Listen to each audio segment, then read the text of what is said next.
السلام علیکم ورحمۃ اللہ وبرکاتہ. حامدا ومصليا ومسلما اما بعد.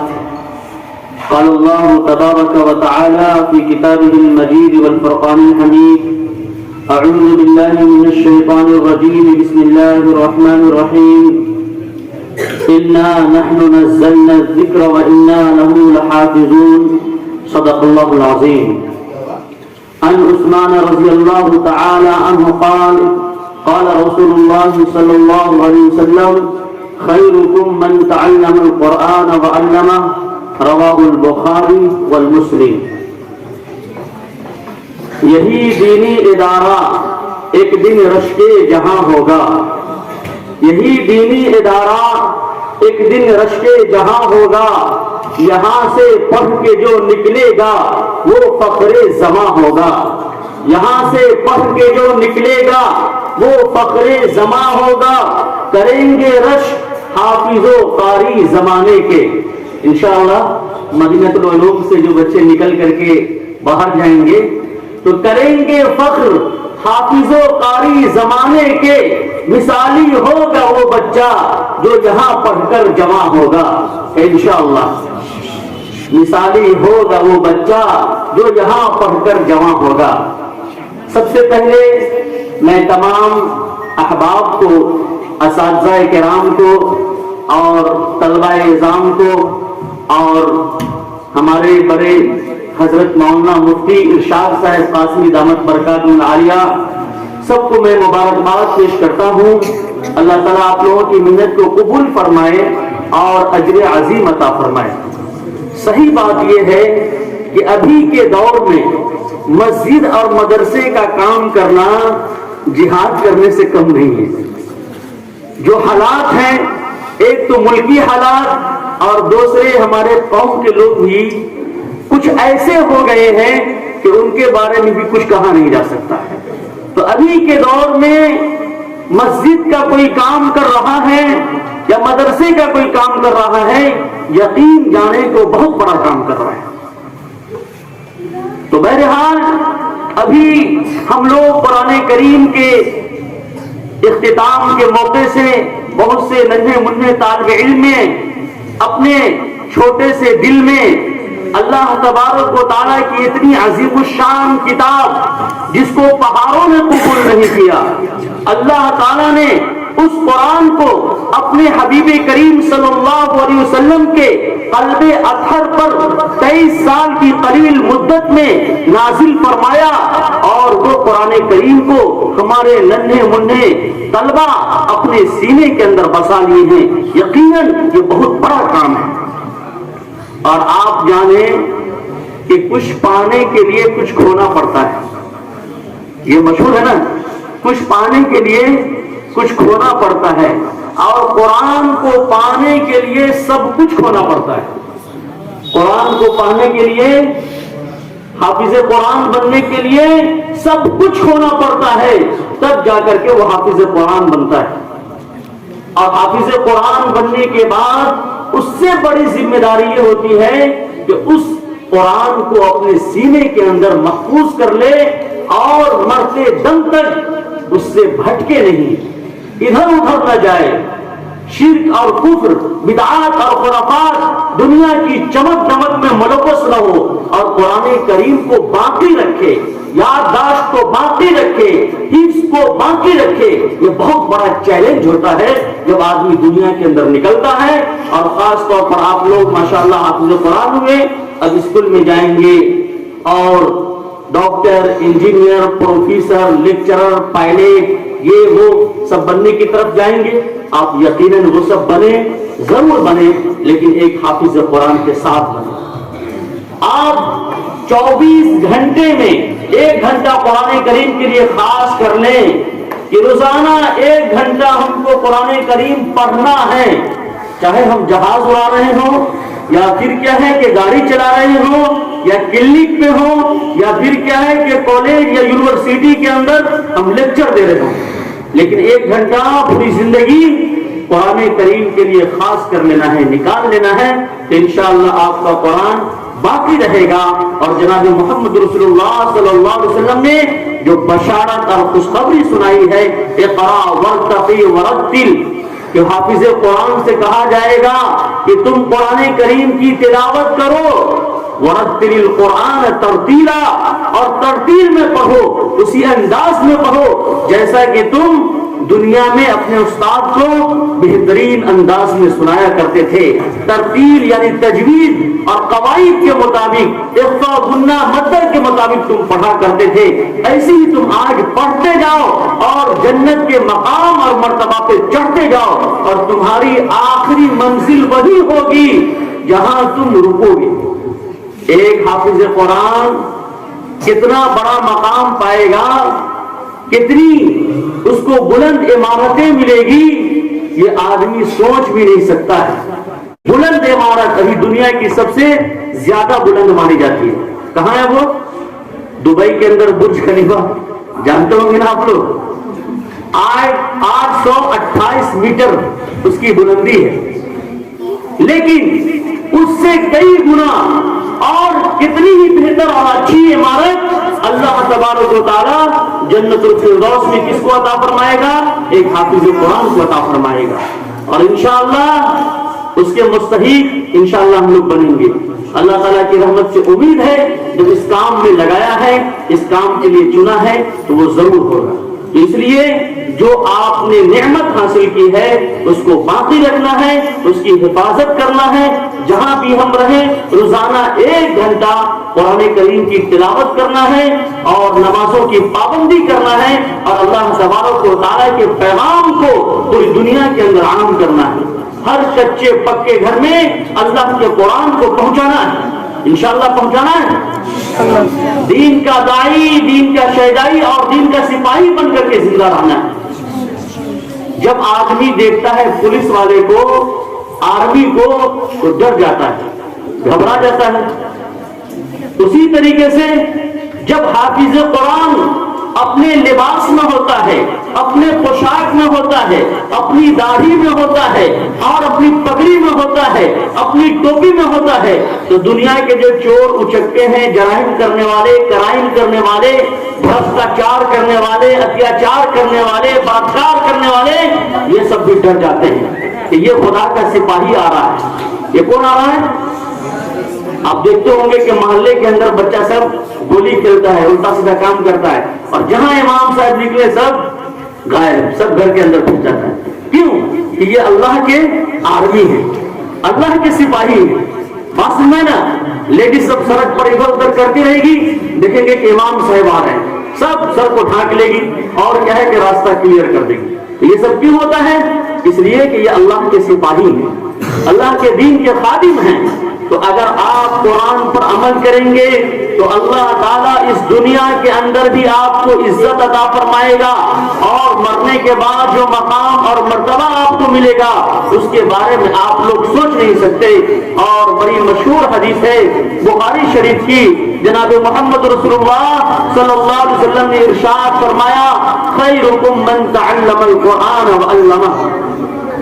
یہ حدیث آپ لوگوں کو یاد ہے؟ کتنے لوگوں کو یاد ہے؟ ہاتھ اٹھائیے۔ اس کا مطلب سب لوگوں کو یاد ہے، ماشاءاللہ۔ تو جناب محمد رسول اللہ صلی اللہ علیہ وسلم نے کیا بشارت دی، کیا خوشخبری دی؟ فرمایا the best among you is he who learns and teaches the Quran، کہ وہی ہے خیر امت جو اسے پڑھتے پڑھاتے ہیں، وہی ہے خیر امت جو اسے پڑھتے پڑھاتے ہیں، قرآن ہی کی تلاوت سے ہزاروں اجر پاتے ہیں۔ کہ دنیا اور آخرت میں سب سے اعلیٰ اور بالا اور برتر انسان وہ ہوگا جو قرآن کریم کو پڑھتا ہے، جو قرآن کریم کو پڑھاتا ہے، جو قرآن کریم پر عمل کرتا ہے اور قرآن کریم کی طرف لوگوں کو دعوت دیتا ہے، بلاتا ہے۔ تو یہ انسان سب سے بہتر ہے، بیسٹ پرسن ہے، اچھا انسان ہے۔ تو اس لیے قرآن کریم کے پیغام کو پہنچانا ہے۔ قرآن کریم کے 5 حقوق ہیں۔ کتنے حقوق ہیں؟ نمبر 1 ادب و احترام کرنا۔ کیا کرنا؟ جہاں ہم قرآن کو رکھے تو ادب کے ساتھ رکھے۔ اب اسکول کالج کی کتاب ہوتی ہے، پڑھ کے آیا سیدھے پھینک دیا، پاؤں کے پاس پڑی ہوئی ہے، نیچے بکھری ہوئی ہے، لیکن قرآن کے ساتھ ایسا معاملہ نہیں ہوتا ہے اور نہیں کر رہا ہے. یہ دیکھیے ماشاءاللہ اتنی بہترین تیپائی بنائی گئی ہے, اس کو اوپر رکھ کر کے یاد کرنا ہے. جہاں تیپائی کا انتظام نہیں ہے تو رحل پر کیا ہے کہ آدمی رکھتا ہے, اور گھر وغیرہ کے اندر جو بہترین اچھی کیا ہے کہ جو کپڑا یا تکیا وغیرہ ہوتا ہے اس کے اوپر آدمی رکھتا ہے, یا گھر میں جہاں رکھا جاتا ہے وہ اچھی جگہ پہ رکھا جاتا ہے. تو یہ ادب و احترام ہے. قرآن کے اوپر کوئی دوسری کتاب نہیں رکھنا چاہیے. اردو ہندی انگلش والی کوئی کتاب ہے تو اس کو قرآن کے اوپر نہیں رکھنا ہے. قرآن سب سے اوپر اور قرآن کے نیچے سب کتاب. بات سمجھ میں ہے نا, جس کے سینے میں قرآن ہوتا ہے رمضان میں سب سے آگے ہوتا ہے. ہوتا ہے کہ نہیں؟ اب آپ کی ڈاکٹر ہے, انجینئر ہے, پائلٹ ہے, کچھ بھی ہے, منحوس پیچھے رہے گا, آگے نہیں بڑھے گا. حافظ قرآن سے آگے نہیں بڑھے گا. علامہ ہے, مفتی ہے, قاضی ہے, حافظ نہیں ہے تو آگے نہیں بڑھے گا. ہوتا ہے کہ نہیں ہوتا ہے؟ تو یہ ایک حافظ قرآن کا مرتبہ ہوتا ہے. مفتی کا درجہ اپنی جگہ ہے لیکن حافظ قرآن کا درجہ تراویح میں اپنی جگہ ہے. ہوتا ہے کہ نہیں ہوتا ہے؟ تو یہ اللہ تعالیٰ نے فضیلت دی ہے. تو پہلے نمبر پر کیا ہے کہ ادب و احترام کرنا ہے. ادب سے ہی انسان انسان ہے, ادب سے ہی انسان انسان ہے. ادب جو نصیب کے وہ حیوان ہے, بیٹھاتے نہیں بے ادب کو قریب, یہ سچ بات ہے بے ادب بے نصیب. جہاں میں ہونا پیارا کیوں کر ادب, کہ ہے آدمیت کا زیور ادب. تو انشاءاللہ باادب بننا ہے, قرآن کا ادب کرنا ہے, قرآن پڑھانے والوں کا ادب کرنا ہے, اور جہاں قرآن پڑھتے ہیں اس کا بھی ادب کرنا ہے. ہمارے مدرسے کی تیپائی ہے, ہمارے مدرسے کے استاذ ہیں, ہمارے مدرسے کے طلبہ ہیں, ہمارے مدرسے کا غسل خانہ ہے, وضو خانہ ہے, لوٹا ہے, یہ سب کا ادب کرنا ہے. یہ کیا کرنا ہے؟ سب کا ادب کرنا ہے, احترام کرنا ہے, عزت کرنا ہے. جب ہم عزت کریں گے تو عزت ملے گی, جب ادب کریں گے تو لوگ ہماری بھی ادب کریں گے. نمبر 1. نمبر 2, قرآن کریم کو تجوید کے ساتھ پڑھنا ہے. کیسے پڑھنا ہے؟ ہاں, جیسے کہ آپ مدرسے میں پڑھایا جاتا ہے نورانی قاعدہ, تو قاعدے میں ہے فائدہ, قاعدے میں ہے فائدہ. جو بغیر قاعدہ پڑھے آ جاتا ہے آپ دیکھتے ہوں گے الف جر بجر بے تجر سے, اب وہ بکوا حافظ بھی بن گیا ہے تو پھر سے اس کو نورانی قاعدہ پکڑا دیا جاتا. ہوتا ہے کہ نہیں ہوتا ہے؟ تو چونکہ قاعدے میں فائدہ ہے, وہ قاعدہ نہیں پڑھا پھر سے وہ قاعدہ پڑھے گا. تو یہ ہوتا ہے. تو اس لیے آپ جہاں بھی پڑھیں تو اچھے استاد کا انتخاب کریں اور اچھے مدرسے کا انتخاب کریں اور اچھی طریقے سے پڑھیں, قاعدے کے مطابق پڑھیں. اب کوئی طالب علم پڑھ کر کے آیا, اب 15 پارہ حفظ کر کے آیا, اب پہنچا وہ حافظ فیروز صاحب کے درجے میں, اب وہ پکڑا دیے نورانی قاعدہ, حمزہ زبر با زبر با, اب موڈ خراب ہو گیا. ارے ہم حافظ قرآن آدھا پڑھ گئے تھے, اب نورانی قاعدہ پکڑا دیا. تو اس لیے کیا ہے کہ بنیاد ٹھیک نہیں ہے, بنیاد ٹھیک نہیں ہے. جتنی اونچی بلڈنگ بنتی ہے اتنی مضبوط بنیاد رکھی جاتی ہے کہ نہیں؟ اب گلابا پر زور دیا ہے, اب کہیں ہم کو 10 منزلہ بنانا ہے, تو آئے گا نگر نگم والا توڑ دے گا اس کو, کہے گا منحوس اپنے بھی مرے گا اور سب کو لے کے مر جائے گا. اگل بغل میں جو ہے سب کو ہندوستان سے قبرستان پہنچا دے گا, ہے کہ نہیں؟ تو اس لیے جو دوسرے مدرسے سے پڑھ کر کے آتا ہے, آپ سلام اور رجا کا یہ سب پڑھ کر کے آتا ہے, سب کو نورانی قاعدہ پکڑا دیا جاتا ہے اور پھر سے تجوید کے ساتھ پڑھا جاتا ہے. کیونکہ اللہ تعالیٰ نے قرآن کریم کے اندر حکم دیا ہے وَرَتِّلِ الْقُرْآنَ تَرْتِيلًا, کہ قرآن کریم کو ترتیل سے پڑھو. کیسے پڑھو؟ ترتیل سے. ترتیل کا مطلب تجوید اور قواعد جو ہے اس کے مطابق قرآن کریم کی تلاوت کرنا ہے. کئی چیزیں ہو گئی؟ کئی چیزیں ہوئی؟ 2 چیزیں یاد رکھنا ہے اس کو. اور نمبر 3 پہ ہے کہ قرآن کریم کو سمجھنا ہے. کیا کرنا ہے؟ قرآن کریم کو سمجھنا ہے کہ قرآن ہم سے کیا کہہ رہا ہے. قرآن میں کہاں لکھا ہوا اللہ ایک ہے؟ اگر کوئی پوچھے, کوئی ہندو پوچھے کہ کہاں لکھا ہوا ہے قرآن میں اللہ ایک ہے, وید گیتا بائبل میں تو لکھا ہوا, قرآن میں کہاں لکھا ہوا؟ اب حافظ قرآن ہے, کون بتائے گا؟ سب کو یاد ہوگا قل هو اللہ احد, اس کا کیا مطلب ہے؟ لکھا ہوا نا. تو اس لیے قرآن کریم کو سمجھنا بھی ہے. کیا کرنا ہے؟ قرآن کریم کو سمجھنا ہے. آپ دیکھیں بہت سے لوگ جو ہے اور جو صرف خوش حافظی بن کر کے رہ جاتے ہیں, ترجمہ اور تفسیر نہیں پڑھتے ہیں, تو پوری زندگی وہ پڑھتا ہے قل هو اللہ احد, بچپن سے 55 تک پڑھتا ہے. اب اس سے پوچھ دیا جائے کہ کہاں لکھا ہوا قرآن کریم میں کہ اللہ ایک ہے, تو وہ نہیں بتا پاتا ہے کہ نہیں؟ تو آپ لوگوں کو انشاءاللہ قرآن کریم سمجھنا بھی ہے. سمجھنا ہے نا قرآن کریم؟ تو کئی چیز ہو گئی. پہلے نمبر پر ادب و احترام, دوسرے نمبر پر تجوید کے ساتھ پڑھنا, اور تیسرے نمبر پر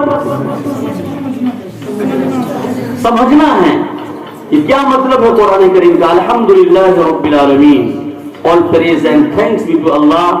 یہ تمام تعریفیں کس کے لیے ہیں؟ اللہ کے لیے ہے.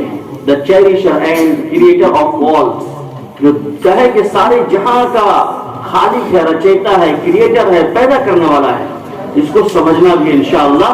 تو اس کے لیے عالم بننا ہے یا عالم نہیں بننا ہے, تو عالم کی نگرانی میں 1 سال تربیت پا لینا ہے, تو انشاءاللہ زندگی آسان ہو جائے گی. اور چوتھے نمبر پر ہے عمل کرنا. کیا کرنا؟ سر کے بال سے لے کے پاؤں کے ناخن تک ہماری زندگی قرآن کریم کے رنگ کے مطابق ہو. صبغۃ اللہ ومن احسن من اللہ صبغۃ ونحن له عابدون. آج کل رنگ کا بڑا معاملہ چل رہا ہے, یہ رنگ وہ رنگ, ایسا رنگ ویسا رنگ چل رہا ہے نا. تو سب سے اچھا رنگ کس کا رنگ ہے؟ اللہ کا رنگ ہے. اور حافظ قرآن کی زندگی تو اللہ کے رنگ میں بالکل رنگین ہونی چاہیے. مسلمان کی زندگی اللہ کے رنگ میں رنگین ہونی چاہیے. اور وہ اللہ کا رنگ کیا ہے؟ ہمارے نبی کریم صلی اللہ علیہ وسلم کی سنت ہے. ہمارے نبی کریم صلی اللہ علیہ وسلم کی سر کے بال سے لے کے پاؤں کے ناخن تک سنت ہماری زندگی میں موجود ہو. سنت سے ہمارا چہرہ چمک رہا ہو, دمک رہا ہو. سنت سے ہمارے چہرے کے اوپر داڑھی ہو, ہمارا ٹکنا کھلا ہوا ہو, ہمارا لباس اور پوشاک شریعت اور سنت کے مطابق ہو. یہ مطلب ہوا. تو انشاءاللہ اس طریقے سے کریں کہ نہیں کریں گے؟ حضرت عمر فاروق رضی اللہ تعالیٰ عنہ کا نام سنے آپ لوگ؟ تو وہ ایک مرتبہ جا رہے تھے بیت المقدس کو فتح کرنے کے لیے, اور اس وقت کے وہ بادشاہ تھے, امیر المومنین تھے. ابھی کے دور میں جو سی ایم ہے, پی ایم ہے, اس سے بھی بڑا مقام ان کا تھا. تو وہ جا رہے تھے اور ان کا کپڑا پھٹا ہوا تھا, اس پر پیبند لگا ہوا تھا. پیبند سمجھتے ہیں جس کو عام زبان میں چپٹی کہتے ہیں, کپڑے سلا ہوا تھا. تو ایک صاحب نے کہا کہ حضرت آپ جا رہے ہیں بڑھ کے لوگوں کے پاس, ارے تو وہ امریکہ, لندن, جاپان, وہاں کے لوگ سب وہاں ہیں, ایسے ہیں, ویسے ہے, یہ ہے, وہ ہے, اور آپ ایسا کپڑا پہن کر کے جا رہے ہیں, آپ کی انسلٹ ہو جائے گی. تو حضرت عمر فاروق رضی اللہ تعالیٰ نے جواب دیا کہ اعزنی اللہ بالاسلام, کہ اللہ تعالیٰ نے مجھے اسلام کے صدقے میں عزت دی ہے. یہ لباس اور پوشاک میں عزت نہیں ہے, یہ لباس اور پوشاک میں عزت نہیں ہے. عزت کس میں ہے؟ اسلام میں عزت ہے. ہمارا کپڑا اسلام کے مطابق ہے, ہماری زندگی اسلام کے مطابق ہے, تو اس میں عزت ہے. باقی دنیا والے منحوسوں کے کرنے کے چکر میں ہم اپنے نبی کی سنت کو نہیں چھوڑ سکتے. بات سمجھے نا؟ ایک جگہ ایک بادشاہ کے دربار پر لوگ کھانے میں بیٹھے ہوئے تھے, کھانے کی دعوت تھی. تو ایک صحابی رسول تھے, دسترخوان پر ان کا کھانا گر گیا. کھانا گر گیا تو آپ لوگوں کو کیا سکھایا گیا؟ دسترخوان پر کھانا گر گیا تو کیا کرنا چاہیے؟ اٹھا کر کے کھا لینا چاہیے. اگر صاف کرنے کی ضرورت ہے تو اس کو صاف کر کے کھا لینا چاہیے. تو وہ صحابی دسترخوان کے کھانا کو اٹھا کر کے کھانے لگے. تو ایک تو ایسے سے کرا, تم بادشاہ کے دربار میں بیٹھے ہو, تمہاری انسلٹ ہو جائے گی, کیا ہو جائے گی, اٹھا کے کھا رہے ہو.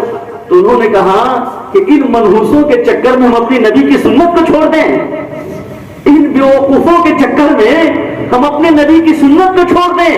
اللہ تعالیٰ نے تو اپنے نبی کے صدقے میں ہمیں عزت دی ہے. اللہ تعالیٰ نے نبی کے صدقے میں ہمیں عزت دی ہے. بات سن میں نا؟ تو اس لیے ہم جہاں رہیں گے بالکل شریعت اور سنت پر عمل کریں گے. اور کسی کے آپ کا بھائی ہوگا, آپ کی بہن ہوگی, آپ کے رشتے دار ہوں گے, مان لیا وہ اسکول میں پڑھتے ہیں, کالج میں پڑھتے ہیں, یہاں پڑھتے ہیں, وہاں پڑھتے ہیں, تو وہاں کا لباس پہنی ہوئی ہے, لیکن آپ کو یہ نہیں سمجھنا کہ وہ ہم سے بہتر ہے. سب سے قیمتی اللہ تعالیٰ کے خزانے کی جو دولت ہے قرآن کریم, وہ آپ کے سینے کے اندر ہے. آپ سے زیادہ مالدار کوئی نہیں ہے. آپ سے زیادہ, آپ سب سے کیا ہے, یو آر ریچ مین, سب سے مالدار آدمی آپ ہیں, باقی سب پور مین ہیں, سب کیا ہے, غریب ہے, فقیر ہے. بات سن میں ہے نا؟ ہاں, تو گھمنڈی نہ ہو, تکبر نہ ہو, لیکن اپنے آپ کو کمتر بھی نہ سمجھے. اپنے آپ کو اللہ کا شکر ادا کرے کہ اللہ کا شکر ہے کہ اللہ تعالیٰ نے ہمارے سینے کو اپنی کتاب کے لیے قبول فرمایا. یہ اللہ کا کرم ہے. وہ ڈاکٹر ہے, انجینئر ہے, پائلٹ ہے, جو کچھ بھی ہے, لیکن میں بھی اپنے مقام پر ہوں, بہتر ہوں, میرا درجہ اس سے چھوٹا نہیں ہے. بات سن ہے نا؟ کئی چیزیں ہوئی, کیا کہا؟ نمبر 1 ادب و احترام کرنا.